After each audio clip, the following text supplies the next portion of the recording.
Tayo po lumayo lahat at tayo po yung manalangin.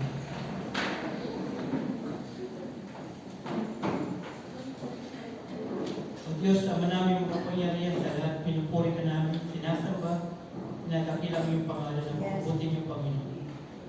Tawarin po kami, Panginoon, sa aming mga siguro kasalanan, sa aming mga pagkukulang, Panginoon. Inisip niyo po, Panginoon, ang puso, ang isipan, na may maging karapat-dapat kami sa iyo namin.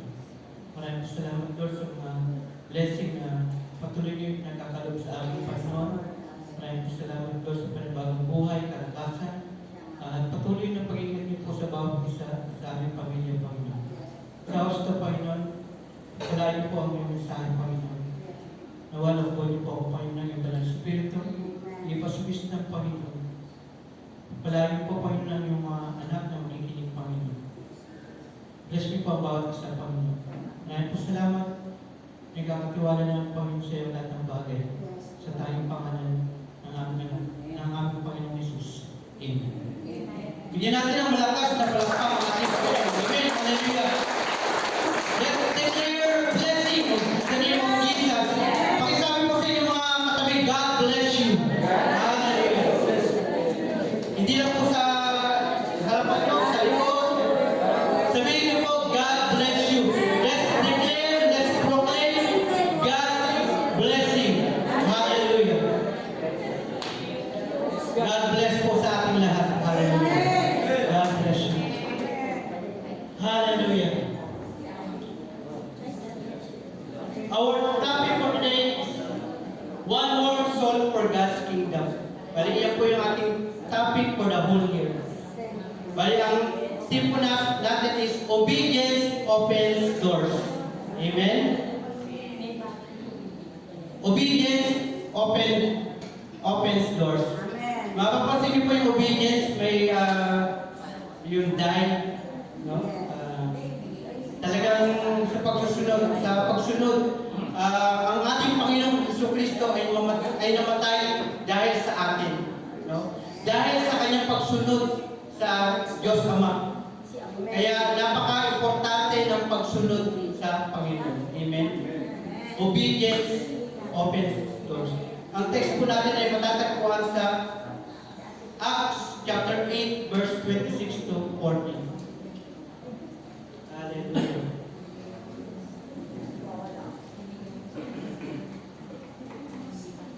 Handa na po ba tayong sumunod? Amen. Parang yung iba nag-aalinlangan pa. Pagka tayo sumunod sa Panginoon, yes, Lord. Dapat parating yes, Lord. Amen. Yes, Lord. Yes, Lord. Amen. Yes, Lord. Yes. Pagka sinabi pong obedience, ano po bang pumapasok sa isip natin? Pagka sinabing obedience. Sunod. Ano ba sa bahay? Ano ba madalas natin narinig pagka ano? Wait lang. Baka po siya pastora nito. Wait lang. O kaya mamaya na. Yan ang madalas na narinig natin pagka nabawa sa inuutosan natin yung ating mga anak. Wait lang, susunod na.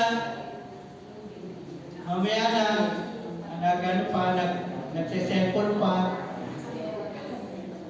You know?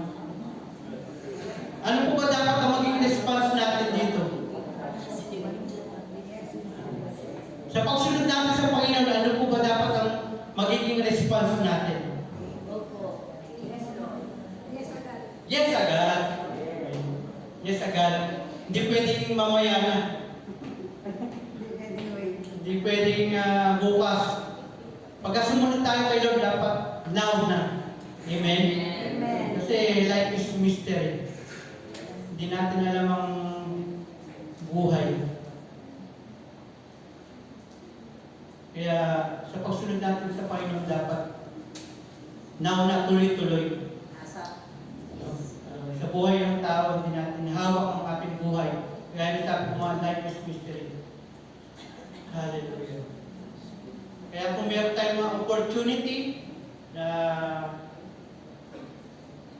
sumunod sa kalooban ng Diyos, Halimbawa sa pag-share ng gospel, kung may opportunity, now na. Sa tulong ng banal na Espiritu. Amen. We have 3 points sa message natin ngayon na matututunan about obedience. We have 3 points prompted by the Holy Spirit, position for a purpose, and participating in the miracle. Bali, tatlong points lang po yan. So, number 1, prompted by the Spirit. Okay? Nababasa niyo po ba? Prompted by the Spirit.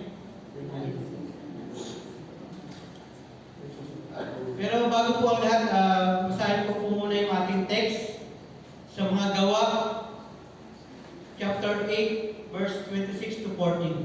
Sa verse 26, pagkatapos sinabi ng isang anghel ng Panginoon kay Felipe, pumunta ka sa gawing timog sa daan mula sa Jerusalem papuntang Gaza.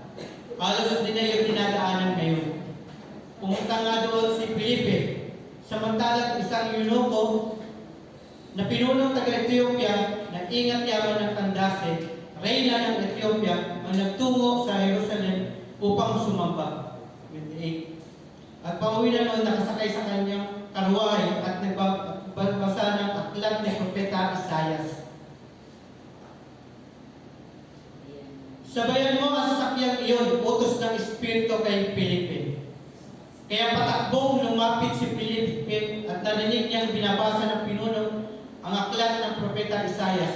Tinanong ni Felipe ang pinuno, naunawaan ba ninyo ang inyong binabasa? Sagot naman ito, paano ko maunawaan ito kung walang nagpapaliwanag sa akin? At si Felipe ay inanyahan niyang sumakay sa karuwahe at umupo sa kanyang tabi. Ito ang bahagi ng kasulatang binabasa niya. So, sa verse 26 to 31, bali nakikita natin doon na ang banal na espiritu ay kumilos kay Felipe. No? Kagaya ng nasabi ko sa kanina, may tanong ko kanina, paano ba tayo mag-obey kay Lord? So, ang ginawa ng Felipe, sumunod siya kagad sa banal na espiritu. No? Tumakbo pa siya. Hinabol niya yung karuwahe. Tayo po ba pagka tayo sumunod sa Panginoon? Ano po ba ang gagawin natin? Pero nakaka-bless yung ginawa ni Felipe, no? Ibig sabihin, guided siya ng banal na Espiritu. Amen. Okay? Tuloy ko po. Ito ang bahagi ng kasulatang binabasa niya. Siya ay tulad ng isang tupang dinadala sa katayan. Tulad ng isang kordero hindi tumututol kahit nagupitan.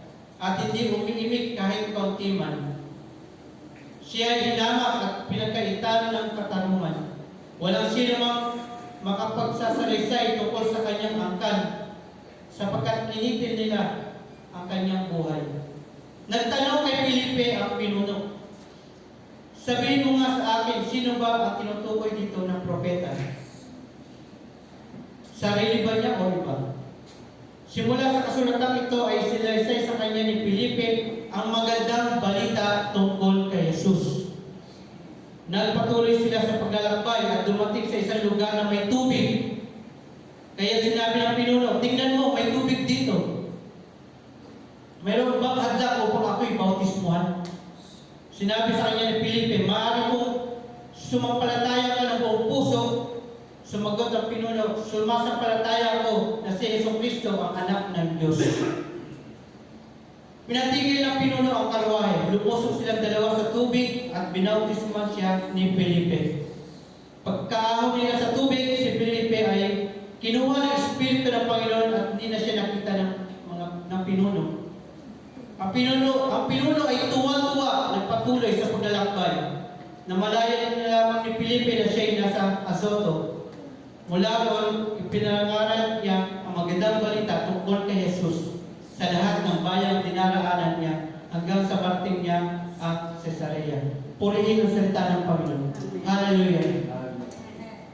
Bigyan natin ng malakas na palakpak ating Panginoon. Tandaan po natin mga kapatid, ang bawat isa sa atin ay may purpose. May purpose si Lord. Lalo-lalo na sa pag-share ng Word of God. Amen. Parati natin sa ating buhay, parati natin acknowledge ang banal na Espiritu. Amen. The Holy Spirit. No? The Holy Spirit is the one who dwells, Amen. comforts, and transforms every believer. Hallelujah. Ang banal na Espiritu ay nananahan sa bawat isa sa atin. Amen? Amen. Naniniwala po ba kayo doon? Amen. Na ang banal na Espiritu ay nananahan sa bawat isa sa atin. Yes. Amen? Amen. Hallelujah.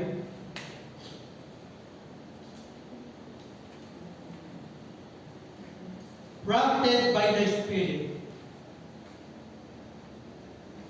Sabi mo nga, the Holy Spirit is the one who dwells, empowers, and transforms every believer. Ang banal na Espiritu ay nananahan sa atin. The Holy Spirit empowers us to testify Christ with boldness and effectiveness. Boldness to share the gospel. Amen. Meron po ba tayong boldness? Meron po ba tayong courage na ipahayag ang salita ng Panginoon? Amen. Meron po ba tayong kahit isang Bible verse about evangelism? Memorize po natin yun, intindihin natin yun. Yun po ay pwede na natin gamitin upang mag-share tayo sa ating kapwa. Hallelujah. The Holy Spirit transforms our character to be Christ-likeness. Amen. Kaya napaka-importante ng banal na Espiritu sa buhay ng tao, sa bawat believer, sa bawat isa sa atin. Amen. Hallelujah.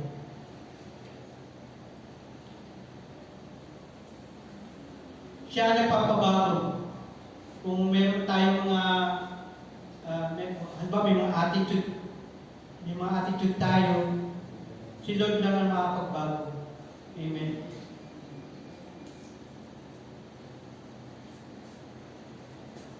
Hallelujah.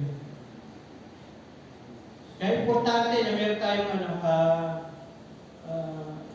gospel na i-share sa Panginoon, sa ating kapwa, na pwede natin makasalamuha. Pagka may opportunity, share natin ang Word of God. Amen.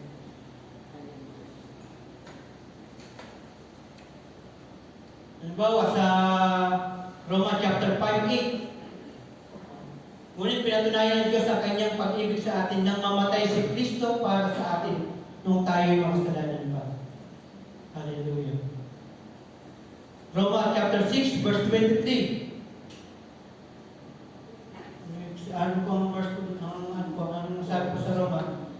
Sapagkat ang kabayaran ng kasalanan ay kamatayan, ngunit ang kaloob ng Diyos ay buhay na walang hanggan kay Kristo Jesus na ating Panginoon. Amen. Hallelujah. Sa Roma chapter 10 verse 9, kung ipahayag ng iyong bibig na si Jesus ay Panginoon at buong puso ka sa sampalataya sa Kanya na siya'y muling binuhay ng Diyos, maliligtas ka. Amen. Hallelujah. Purihin ang Panginoon. To God be the glory. Hallelujah. A. God guides the willing. Ang gusto ng Panginoon yung mga anak niya na willing na sumunod. Hindi yung napipilitan lang. Kaya ang Panginoon ay tumitingin sa ating puso. Kung meron tayong willingness na sumunod sa Kanya. God directs those who are available and obedient. Kaya dapat parati tayong available at meron tayong attitude na sumunod sa Panginoon. Amen. Kung merong instruction sa atin ng banal na Espiritu, may instruction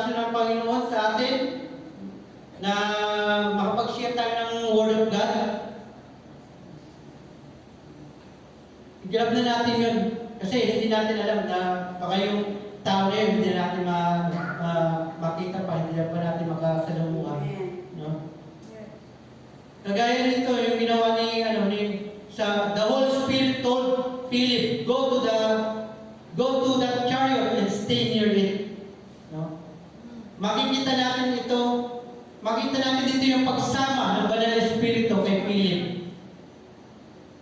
Dapat magkaroon tayo ng maging sensitive tayo sa leading ng Holy Spirit kung ano man ang pinapagawa sa atin. Dapat sumunod tayo para magawa natin ang kalooban ng Diyos, lalo na sa pag-share ng Word of God.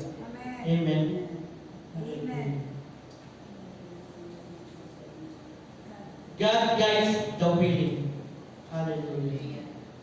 Kaya meron tayong choice. No? Hallelujah.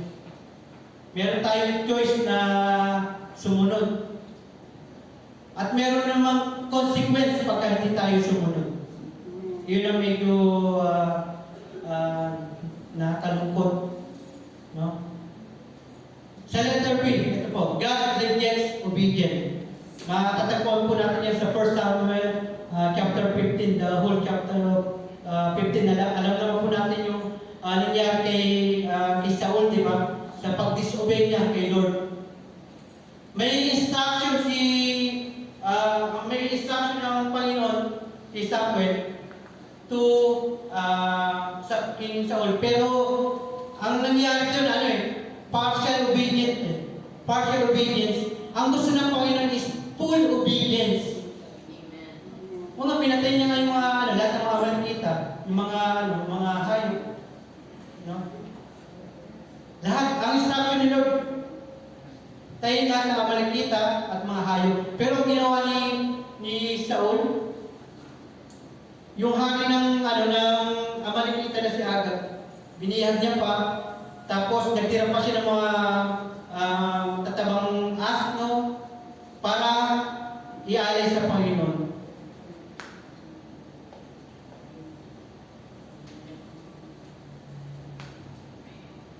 Pero sa verse 22 ng 1 Samuel chapter 15, pero sumagot si Samuel, mas nanulugod ba ang Panginoon sa mga handog ninyo kaysa pagsunod sa Kanya?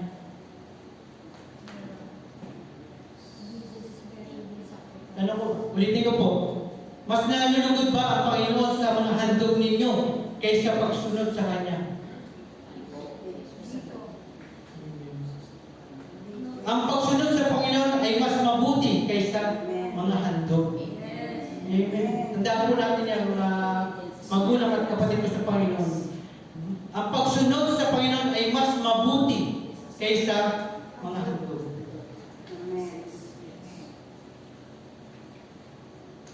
Prompted by the Spirit, God guides the willing.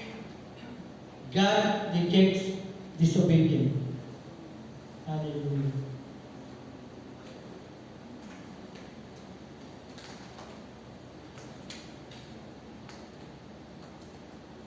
Number 2, position for a purpose.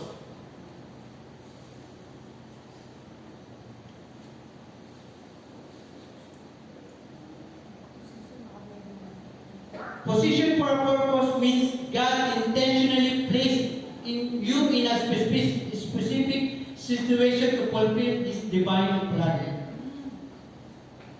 Hallelujah. God is the one who positions you.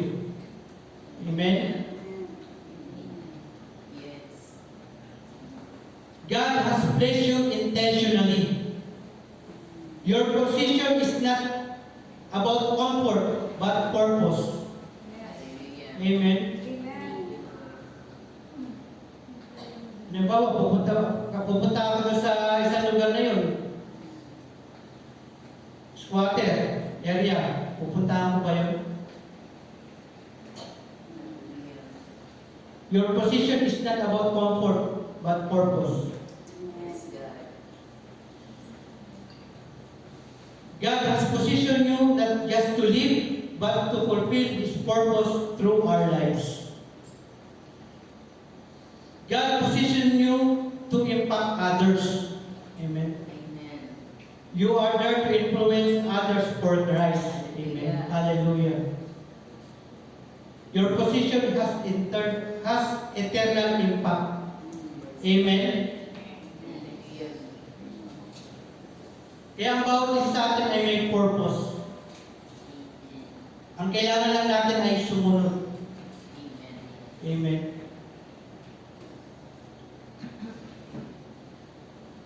Position for a purpose. Hallelujah.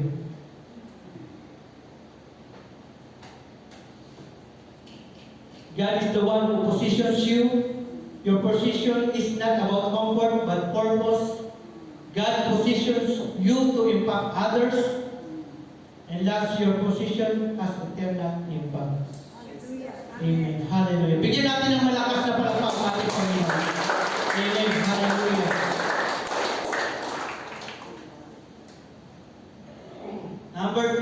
Number 3, participating in the miracle.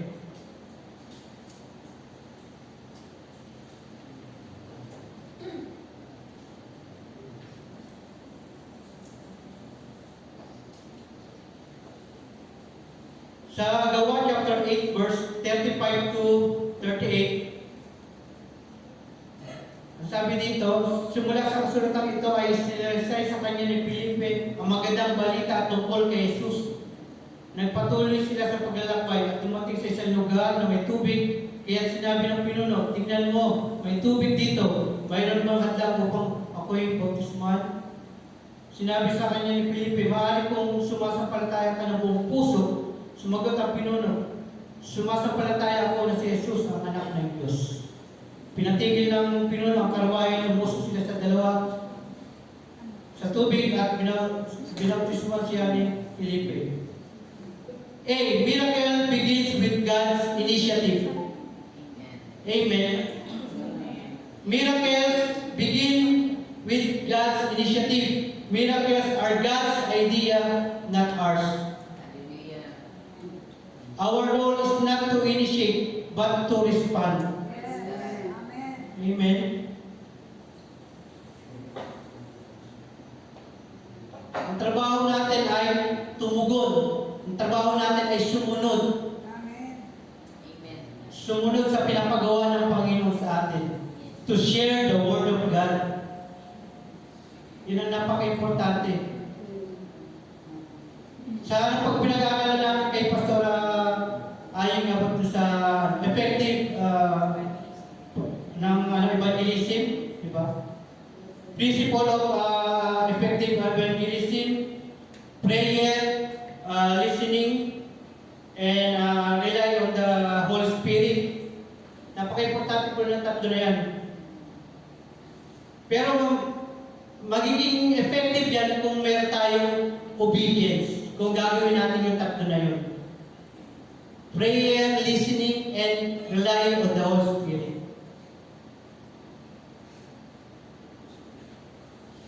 Participation requires obedience.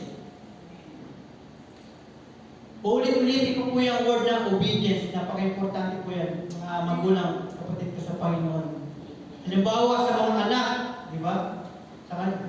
May pangako si Lord sa mga anak na sundin nyo ang inyong mga magulang alang-alang sa Panginoon sapagkat ito ang nararapat. Diba? Magiging maganda at ahaba ang inyong buhay dito sa lupa. Si Lord ang nag-promise niyan. Si Lord ang nagsabi niyan. Kaya tutuparin niya yan 100%. Hallelujah. Praise God. Yes, Lord.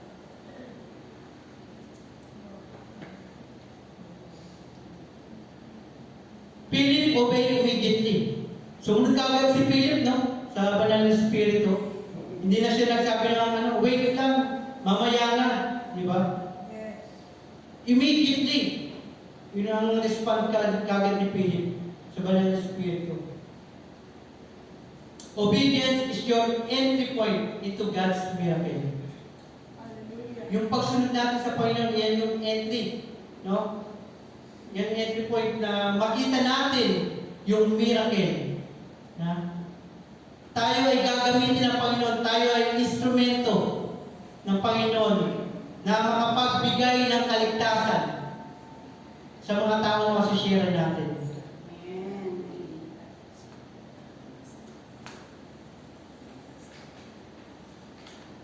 Letter C, participation involves action. So, pag-share ng Word of God, kailangan talagang may action. Hindi lang yung nakaupo ka lang dyan at medyo idip ka na, no? Wala naman po ako pinapatutuloy. God works through those who are willing to act, not just observe. No? Hallelujah. Sorry to say, no? Wala na akong ginagawa sa sa program ng church about evangelism. Meron pa akong sasabi.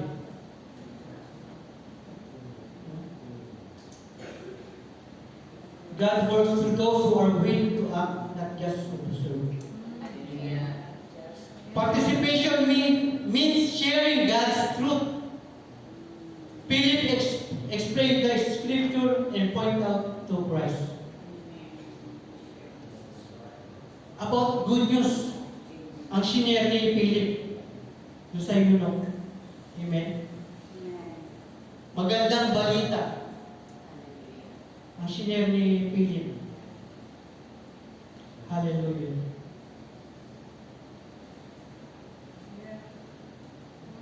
When you share Jesus, you are participating in a life-changing miracle.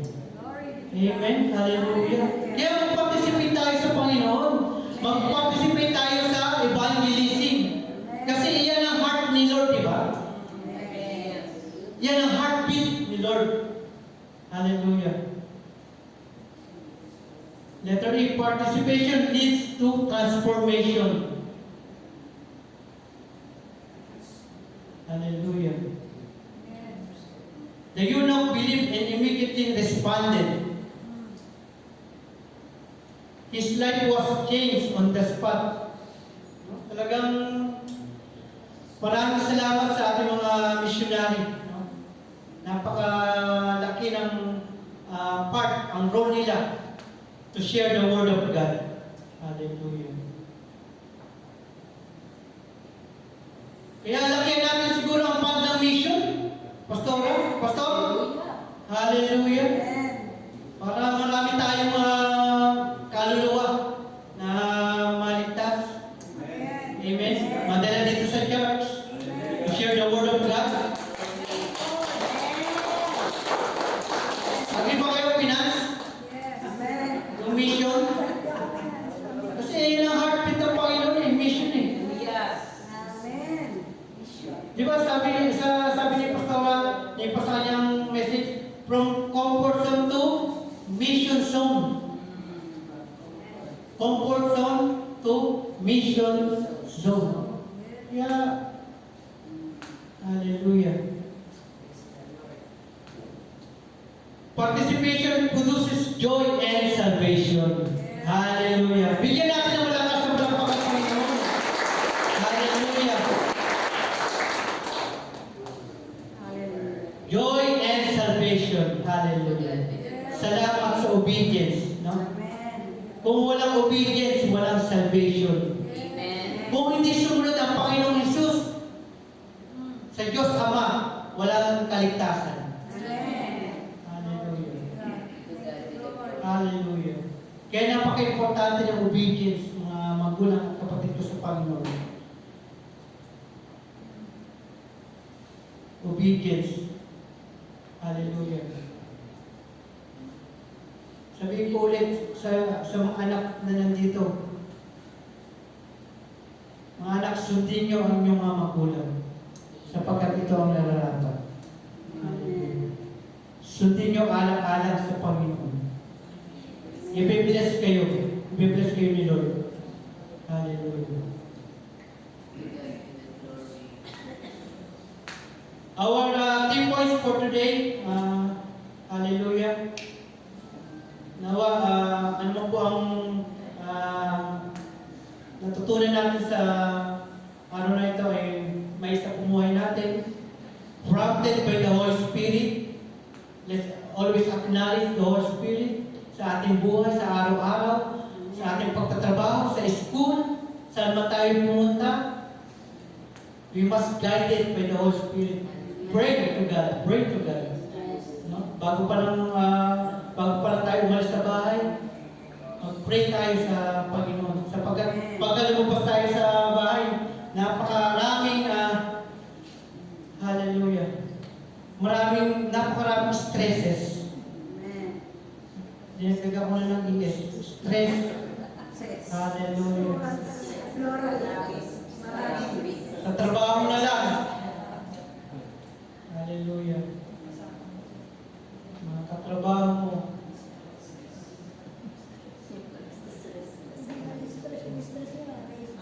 Number 2, position for a purpose. Alam natin ang bawat isa ay may purpose. No? Importante gawin natin kung ano yung pinapagawa sa atin ng Panginoon. Ano man yung God's instruction sa atin. Importante gawin natin yun.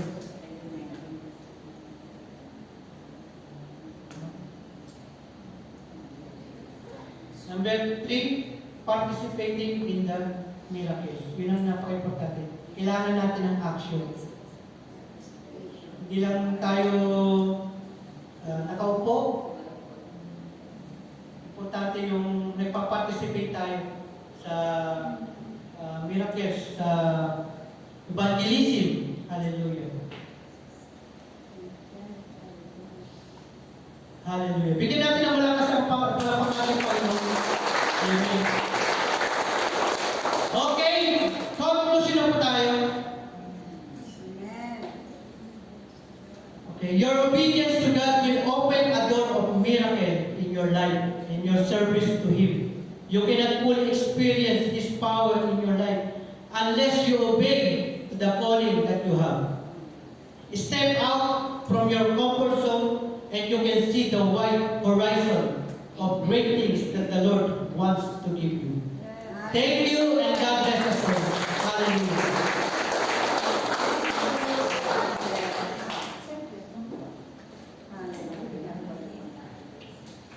Words of blessing. Amen. Kapag tayo sumunod sa Panginoon, may blessing. Amen. Hallelujah. Let's declare it.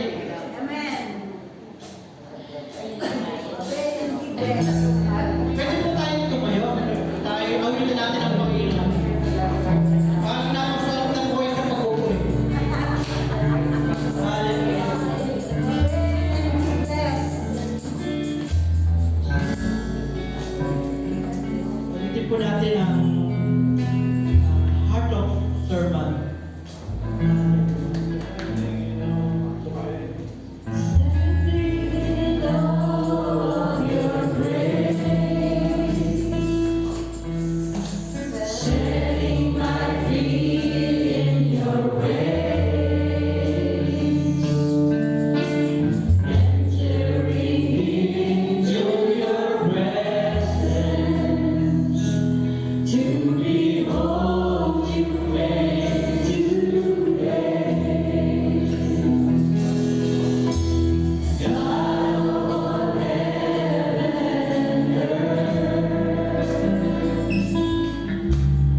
niyo po kami, Panginoon.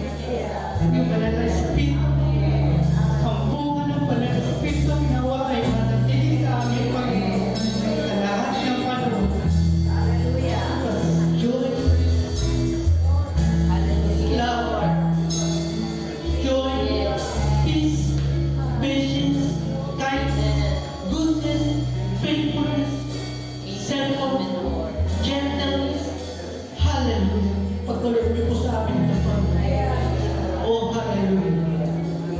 Napakabuti niyo po. Oh, hallelujah. The worship.